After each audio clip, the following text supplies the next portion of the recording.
Praise the lord. నిన్నటి దినమున మనం మత్తయి సువార్త 1వ అధ్యాయం 21వ వచనాన్ని ధ్యానం చేసుకున్నాం. ఈ రోజున మనం 22వ వచనాన్ని ధ్యానం చేసుకుందాం. ఇదిగో కన్యక గర్భవతి అయి కుమారుని కనును, ఆయనకు ఇమ్మానుయేలు అని పేరు పెట్టుదురు. ప్రభుదూత యోసేపుకు ప్రత్యక్షమై ఈ రీతిగా తెలియపరిచింది.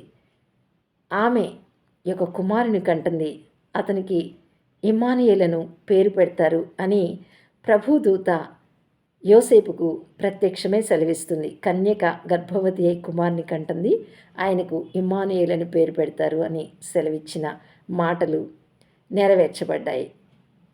యెషయా ప్రవక్త ద్వారా మనకు కుమారుడు అనుగ్రహించబడతాడని సెలవిచ్చిన రీతిలో కన్యక కుమారుని కంటుంది అని లేఖనాలు సెలవిచ్చిన రీతిలో కన్యక ద్వారా మనకు కుమారుడు జన్మించాడు, మనకు రక్షకుడు జన్మించాడు, మనకు ప్రభువు జన్మించాడు, మనకు రాజు జన్మించాడు.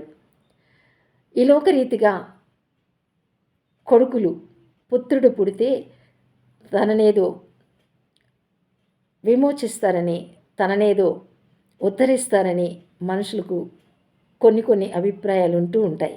కానీ ఈ లోకపు పుత్రులు ఎవరు మనని ఉద్ధరించలేకపోవచ్చు, కానీ ఈ లోకంలో కొంతవరకు సహాయం చేయవచ్చు, కానీ ఎవరు కూడా మన పాపముల నుంచి విడిపించలేరు. మనం నరకానికి వెళ్లకుండా ఈలోక పుత్రులు మనల్ని తప్పించలేరు. మనకు పరమపుత్రుడు యేసుక్రీస్తు ప్రభువు పరిశుద్ధుడు. ఆయన యేసుక్రీస్తు యొక్క పాపరహితుడైన ఆయన రక్తము ద్వారా మనకు విమోచన.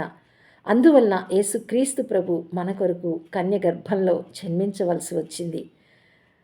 అలాంటి పుత్రుని ద్వారా మనకు పాప విమోచన, శాప విమోచన. దేవునికి మహిమ కలుగునుగాక. ఇమ్మానుయేలు అనే పేరుకు భాషాంతరంన దేవుడు మనకు తోడు అని అర్థం. God bless you.